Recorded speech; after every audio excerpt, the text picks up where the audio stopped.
right, welcome back to a big time gap there, huh, Davey, for the Fantasy Dark Horse. We missed the last maybe 3 or 4 events, probably towards the end of the year. Just everything got stacked up and busy times for everyone. And anyways, pretty sick year last year, huh, Dave? With a really big year coming up this year, all kinds of new surfers. There's a few on the women's and quite a few on the men's that I think are going to make a really interesting year. Holy shit, I was on mute the whole time.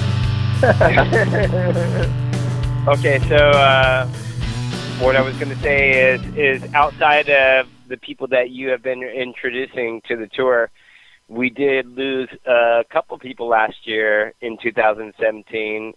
Jean De Silva is one of them, and Oscar Moncada. We lost both of those surfers in 2017, so mad respect to those guys. Rest in peace, and they will be definitely missed. And also a kind of, it's been a few months since we've talked, but we wanted to hash out a couple things that happened over the last year. And for sure, probably the number one thing was Sally Fitzgibbons just crushingly losing to Tyler Wright at the end of that last year. Yeah, she had every chance to. That's what hurts, She just needed to make her heat. That was going to be her year. Yeah, that was going to be her year. That was to be her year. And I think I even said to you, if she doesn't win it this year, she probably never will. Right. And I kind of still hold to that at this juncture. It's tough, though. I mean, the women are all pretty close, and she's super consistent, which is what's keeping her in the mix. That's what kept her in the mix last year. I don't think she was doing anything extra special. No, right. She was just being consistent. So, Courtney's already got an injury, right? So she's got an injury. She's out. That's one person she doesn't have to worry about. Yeah, so as long as she can surf consistent, I think she still has a Taj Burrow chance. But she's got a Taj Burrow chance, but this is her last. This is her last shot. This is it. I said last year that was her last shot, but for sure this year is her last shot. Yeah, for sure. You've just got more, like Courtney. If she was not injured, I think she's just a better surfer than Sally all around. Right. And she should at least be in the sweet spot of the women's tours. I don't think she's going to get bumped or anything. She just might not win a title. No, for sure. She's not going to get bumped. Right. She's just not going to win. She's just not going to win a world championship. And she's going to be the Taj Burrow of women's surfing, like we said before. It definitely could be that case. I hope not, but I'd like to hold out for her. I think she can still pull it. And man, the girls are just progressing every year. So I'm surprised every time I see them take the water at how much more snap they're getting into everything, and everything's popping a little bit better for all the girls.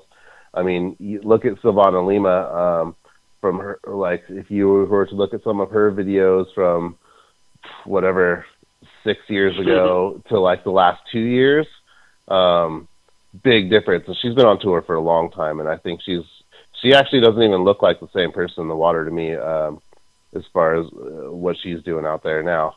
She used to look very stiff and stuff. She's got way more snap and power in her turns now. And look at Sage. Sage is really stepping up too. We've been watching her surf in our area for years, and she's now putting it together and putting a lot of power down. And once they're all figuring that out, I mean, dude, a lot of them are doing it. Joanne DeFay is looking really sharp, and Tatiana Weston Webb was looking really good last year. In terms of big turns, those are the girls that I remember throwing the most water, and that's how they're making it through a lot of their heats, and just consistency bit them in the ass in the end. And girls like Tyler Wright and Carissa and all them were really the top, at the very top. But that's just consistency, I think, because I think you take any of those heats where those girls were flaring up, and any one of the girls on tour would have a tough time, against Joanna Fay and people like that when they were really killing it. So a couple of the other things I wanted to mention is a lot of changes are, before we talk about the new year, let's talk about the changes that have happened. So you have Pipeline is going to be the last year this year. Oh, this year's the last year for Pipeline, huh? Yes, yeah. I mean, that's crazy. It's iconic, right? Like, what the hell happened there? Like, yeah. Why did they switch away from Pipeline? And you know me, bro. I've always kind of railed on this, that the Hawaiian Mafia has kind of had a stranglehold on that competition since the 70s, right? And Hawaii's going to kill me for saying this, but it's fucking true. They have kind of dominated and said, hey, this many surfers are going to be allowed in the competition. And then the WSL took over the ASP, and the WSL said, no, you're not going to have that many surfers in the competition. You're gonna get to surf you're going to surf an event before the competition, and just a few of you are going to be allowed in, rather than, what was it, 12 before, or 16? They had a lot. It was I want to feel like it was 16. There was basically I want to feel it was there's 16. 6 rounds at least of guys that really didn't need to be there. Right. And how many of those guys ever made it to the finals out of those? I think it was 16. Just the specialists that you would think, maybe a J.O.B. Jamie O'Brien, yeah. We love to see some of those guys in there. Yeah. But and they were great at making barrels, but as far as their competition savvy, not so much. Yeah, I was really getting behind Eliogram when he was killing it a couple of years back. So I mean, there's a couple of good guys that you love getting a chance to see him out there against the top competition, but it is kind of ridiculous, keep it the same as every other fucking event on tour, where you got to make the trials in order to make it in. You know what I mean? Right. You get a couple wild cards per event, and that's just the way it is. If you want to make it in, then hopefully the waves come to you in the trials. Yep. So that was one of the big decisions, is taking Pipeline off of the World Tour. Another huge announcement was that a Kelly wave pool was going to be on the World Tour, and probably the Olympics. If Straight it's not to the Kelly's Olympics, wave huh? pool, that's crazy. yeah, well, if it's not Kelly's wave pool in the Olympics, it's going to be a Kelly-type wave pool in the Olympics, is what I'm assuming. You think there's already other variations of the same technology he was putting out? Oh, yeah, there's three. There's 3 different variations. There's 3 different companies trying to put out Kelly's wave pool. That same perfect wave? Because I know there's a couple of the other, they're a wave, but, it's not really, the same kind of wave. There's 2 different versions besides Kelly that is kind of legit, but Kelly probably has a more perfected version of those other guys that are trying to compete with him. Right. But all I'm saying that is probably a huge announcement, is you've got surfing coming on in 2020 Olympics, and you've got Kelly's wave pool, which is going to be a venue this next year in the World Championship Tour, which is pretty amazing because, you could switch left and right. And you only have, I think 3 to 4 minutes between waves that you have to wait for that wave activity to settle down in the pool before you can bust another wave out. And that's going to be pretty amazing, that you're going to be able to finally see how good someone is on their left and how good someone is on their right in the same type of conditions. Have you read anything about how they're going to set that up? Are they really going to give them opportunity on both types of waves, or are they just going to set it up? Or no, I haven't. I mean, because it seems like a clock would be kind of lame if you could like make the wave. So it kind of just be like a wave count. Like you get whatever 6 chances on this, and so does the other guy, or something like that. Like I wonder how they're going to pull that. Point. That's a great point. I have not seen the logistics of what they are actually planning as far as heat timing. Heat, you know, like, hey, is it going to be 30 minutes and you get 2 waves? You know, like each guy gets 2 waves, or each guy gets 4 waves. I kind of feel like they should do it like they do the Street League, or I don't know if it's Street League, but where they have like that whole like skate like bowl setup, and like everybody just does like a big run on like a street course, like you know what I'm talking about? Right. Yeah, you know, I don't know that much in the skate world what that event would actually be called, but there's the one where they have like a legit big like park, and then each guy gets like 3 minutes, and they fucking go and put together a run, and they get like 3 chances at doing that. Yeah, it's like, oh, it's, you know, so maybe we'll see, I guess, right? I mean, I wish that we already knew that. We'll see. But in any case, they're both going to get a chance on the exact wave, so that's kind of crazy and never really been seen before. Competition freaking on the exact like skate park type of stuff, but interesting. When is that? How deep in the season is that? That's this season. This season we're going to see. Is it like, is it late in the season? I don't know. I don't know what time. I probably should have looked that up. Here's the events. Margaret River. What are they going to call it? Surf Ranch. Is September 5th. Oh, okay. Oh, so that reminds me. They took Trestles off. Oh, and Trestles is off. Crazy. Well, that was a skate park in itself. Off. That was the skate park for California, and now they replaced it with Lemoore. So, yeah, probably should have mentioned that. Right. Trestles and Pipeline, 2 conical events, 2 historical events, gone. I mean, Pipeline is still here this year, but last year. It's the last year.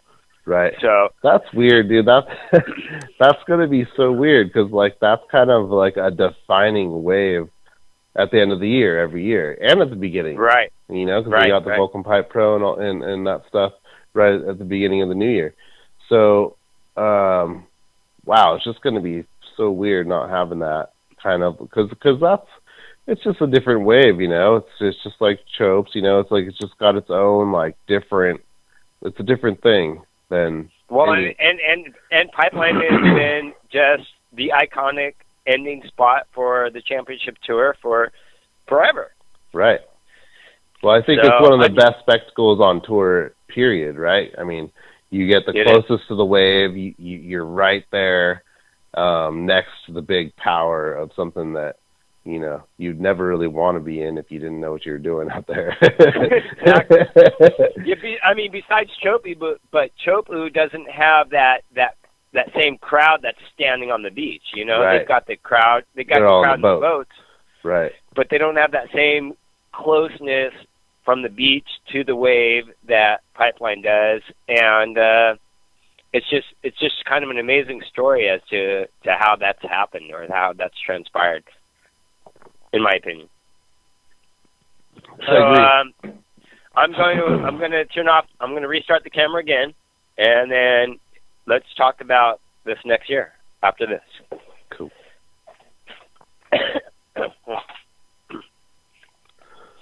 Okay. Okay. Here we go. Sweet. All right. So do we have the wild cards already for the men's event?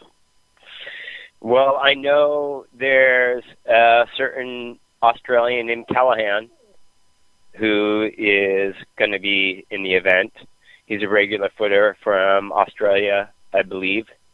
And, in 2017, I'm trying to think who he competed against, but he came really close against him. I wish I could remember off the top of my head. But that's going to be a decent one. No. for Gold Coast, for snapper. Okay. Yeah. No, I know, but did he compete in pipe this last event? No, he competed in the snapper in 2017 as a wild card. Who was the younger guy that won the Triple Crown this last year?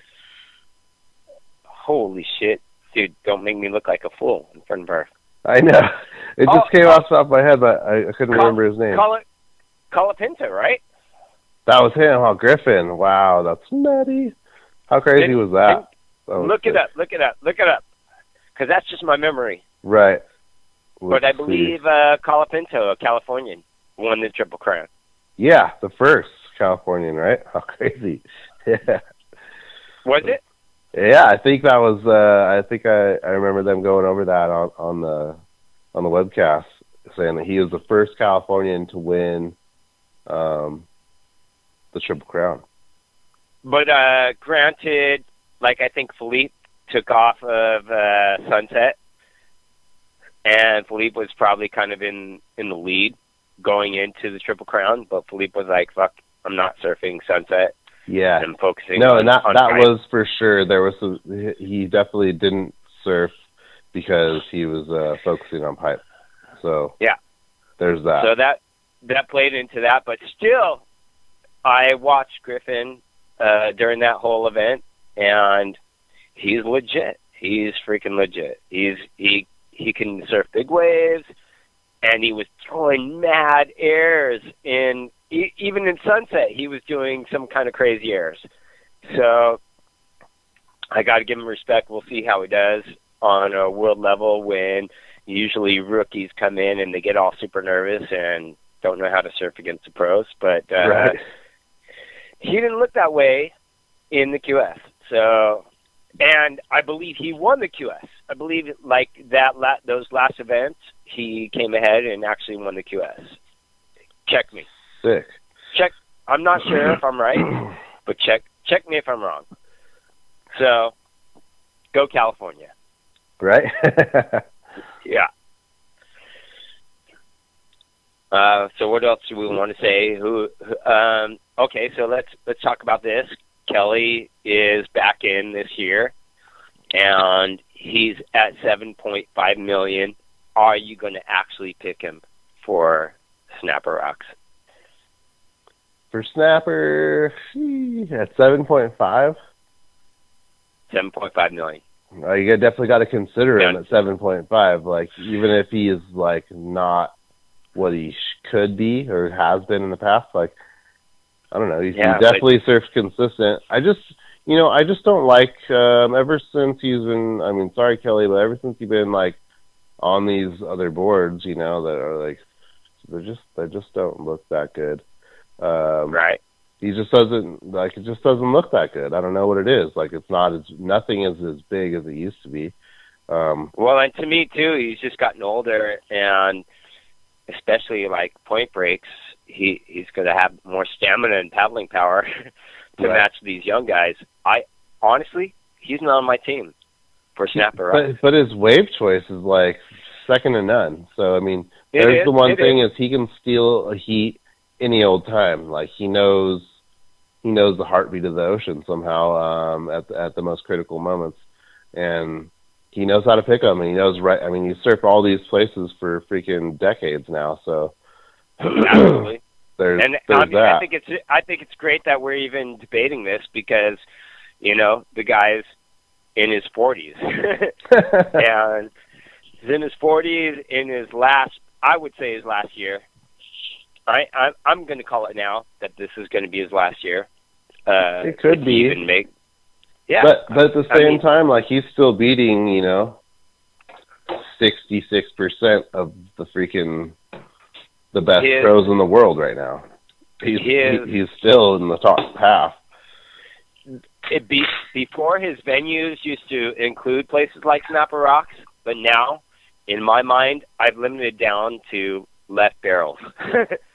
In my opinion, those are the times that you pick him up for your team and hope he does well. Yeah. Or even, like Pipeline at Backdoor, obviously. Anytime there's a barrel, but I'm almost putting places like Bells and Snapper Rocks, any long point break where he has to have stamina to paddle is done for him, in my opinion. I'm calling that right now. All right. Another big thing, Josh Kerr fell off tour last year. To no one's surprise, though. I mean, sorry, Josh, but did nothing. You know, he didn't do anything last year. Like, I think he only won like fucking like 3 heats all year. his air consistency fell from like 90% to 40%. Right. Yeah. You know, in my opinion. So, gonna start from paranoia. Restarting my camera. Hold on. Okay. It's still on. Okay, hold on. But it's gonna stop. Right. You're in my way. Hey, you're in my way. You're in my way. Ah, shit. As I drop my phone. You there? Yeah. Okay. All right. Okay, so sorry, Josh Kerr. You fell off tour. Mike thinks you deserve to. I thank God that I don't have to pick him for my fucking fantasy team anymore. Because everybody knows his potential, but Jesus, I don't know how many times I put him on my team and like I suffered. Choke. Got choked. You got choked because of him. Caused me suffrage, Josh Kerr. Fucking damn it. Sorry, Josh. Moving on. Fantasy woes. So, what rookie is going to do any kind of damage? Wade Carmichael is very like a powerful guy, but I don't know if he can hang in the air department. I mean, he does have airs. Don't get me wrong. Right. But not like John airs. Right. Or Medina. Right. Well, Joan actually did really well, and he's not really an air guy. So I mean, there's a little bit of room for it, but we'll see. He also got Willian Cardozo is on, right? Yeah. How well did he do the first time around?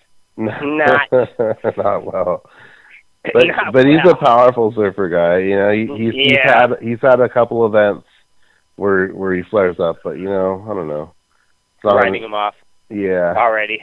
What about Yago Dora? I think Yago Dora is going to make a splash.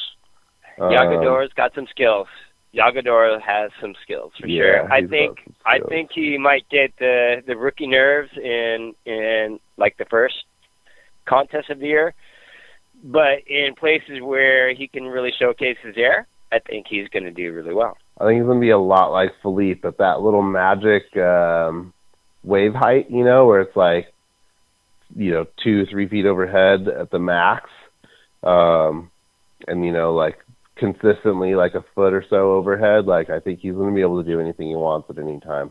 So that'll be dangerous. I think that'll be dangerous because I mean Philippe, dude, like it seemed like on 2 feet overhead, like it just left it open for carbs, and then he would just throw a big old freaking air and. So speaking of Philippe, I think I might throw it out there. Right now. I think Philippe wins the World Tour this year. He certainly has a really good chance if he stays consistent like he has been. I'm throwing it out at the beginning of the year right now. Because remember, Philippe last year got gypped of a contest because he bitched to the officials. That's right. And he should have won. Actually, he probably would have won last year. He probably could have won that contest. He lost the whole event. Was zero. He got zero. The whole event. So, to me, right now, here's what I'm saying. Like, Jordy or Julian needs to step it up to win it this year. Or, sorry, guys, your time has passed. Philippe is a strong candidate. Honestly, as far as stamina, skill, the only thing he's lacking is left-hand barrels, like really, really good waves with left-hand barrels. Other than that, there's no reason that Philippe should not win this year, in my opinion. Right. That's my call. I agree. I'm calling it's either John, Gabriel, Jordy, or Philippe. Those are the 4 guys. You know, John's. You know, to be honest with you, since John's won 2, I think he's going to step off the gas. In my opinion, he's like, I've won 2, but not too many people have won 3 in a row. So, and it's like natural talent too. He's kind of like just better than everybody. Well, yeah. Like he's like a level better than everybody, especially in the barrel. So yeah. He's got that over. And if it's of any size, if it's sizable, he's a giant out there. Yeah, but do you remember Jeffreys Bay and seeing Philippe pull 2 freaking reverse 360s in a row? That's ridiculous. And you were like, holy shit, this is the only wave now that I'm remembering of Jeffreys Bay since freaking Tom Curran and Mark Akalupo. Yeah, that was nuts. No, that was Bells. Was it at Bells? I forget. But, yeah, that was the Bells contest. But even Tom Curran at Jeffries, or Dane at Jeffries, or Kelly at Jeffries, you kind of got to then just go Philippe at Jeffries is in that top 5 for sure. Because of that wave. And, yeah, I mean, there's no doubt. And so then you've kind of just got to say, Philippe has the stamina. He's got point breaks down. He's got airs down. The only thing he's got to do is get it in left heavy barrels. And if he wins enough of the contests outside of even left heavy barrels, he should win a World Tour, in my opinion. So that's my call. That's my call for this year. It's not a bad one. Not a bad one at all. And in my opinion, for these pros especially, like, I think sharpening up your barrel riding skills might be one of the easier. I agree with that. It's a lot easier to learn how to sit deeper in a barrel than it is to do a reverse 360 air 60 over Jeffrey's wave. Definitely. On that same level, like let's see, the poor man's Philippe, freaking Italo, man. He was killing it, but, like, he was super unimpressive in the left barrel, too. And, like, I kind of thought that he would have been better, considering, you know, like. No, he should. I mean, I think, to me, he got some unlucky heats, but he's still super good. The guy's got mad talent. He's got mad talent. I mean, you even look at his value now on Fantasy Surfer and how many people have picked him. They agree. You know, he is the poor man's Philippe. Like, they really think he's the goofy-footed Philippe. And, I think so as well. I think I was saying that last year. I picked him a bunch, but you know, he's still got some inconsistencies. We'll see what this year brings. I think Frederico Moraes too was totally undervalued. Not undervalued, but people didn't pick him as much as what his results ended up being. Like, I was picking him. I picked him a bunch early in the year. I was like, damn, dude, Frederico. But he wasn't really on my radar until I watched, you know, a few events, and I was like, damn, he's pretty sharp. His results are pretty freaking good. Like, I really think that he might even step it up. So he's going to be on my radar this year for sure. Nice. So, what else do we want to talk about before we end this particular podcast? Who you got taking down Snapper? Who's going to take her? So, Philippe. You think Philippe, huh? Yeah, I have to. I mean, I've seen him on a couple years now doing super good there. Yeah. And in the past, honestly, to me, it was experience that took that place, which means like the snapper locals, especially if it's like barreling behind the rocket snapper. Right. So to me that was always Joel Parkinson and Mick Fanning and even Josh Kerr. You know, who's and the other guy that's falling off tour and is now going to be an Olympic coach for Australia. You know who that is. And Bede Durbridge. Oh, yeah, Beto. That's right. That's right. Yeah. I remember seeing that. That's sick. Yeah, so Bede Durbridge is retiring and becoming an Australian Olympic coach. He's one of those guys that you would have been, he's a super smart guy, wave choice-wise, and you would have been like, oh, Snapper Rocks, that might be a good choice. I love picking Bede. Bede's been one of my favorite surfers for a long time. Yeah, it'll be sad to see him go, but that's rad that he's doing the Olympic thing. Craziness. So I guess he's done, huh? He fell off this last year? Yeah. Or did he just retire? Well, he retired, but he also fell off. He retired before he fell off, but you know, he had a good option from, you know, Olympic Australia. Like, can't blame him. What do you think about Gabe this year? He really took a step back last year. Yeah, but not too much. Like, he came back in the last half of the year, right? Yeah. He finished no, third, he was fourth, in the mix. Third, fourth. He was in the mix for the title at the end. Yeah. So, no, I think he's going to be hungry. You know, I'm like Snapper Rocks. I'm always weary of goose footers. Always at the beginning of the year. It's always how I feel. But, dude, so freaking powerful and so excellent in so many other places. Like, he won. You know, they had that Kelly's Wave Pool type of inauguration. It was just kind of a for fun, who's going to win Kelly's, and right. He won that. So, like, you give him a perfect wave, that guy's going to fucking, oh, my dog totally shifted the camera. That guy's going to do really good. So, yeah, I think he's going to be up there. I think he's going to be in the top 3 again this year. And depending on the conditions of a venue and what his heat draw is, I'm going to be picking him. And again, I have to mention, we always use WSL Bracket to check out our heat draws. We use, World Surfing League stats and everything to check out all the surfers that are going to be competing. So thank you guys both for letting us use your shit. Stoke WSL leaves up all the old contests too, so I mean, we refer back to a lot of those and go watch heats and stuff. I'm really stoked that all those heats are there to tap into. So thank you guys for that. And then obviously all of our videos happen to be clips of WSL. None of that footage is ours, so thanks for not putting the kibosh on us. Yeah. Yes. Thank you for letting us roll that, and hopefully reel in some more people into some of this amazing freaking surfing that we get to watch every year.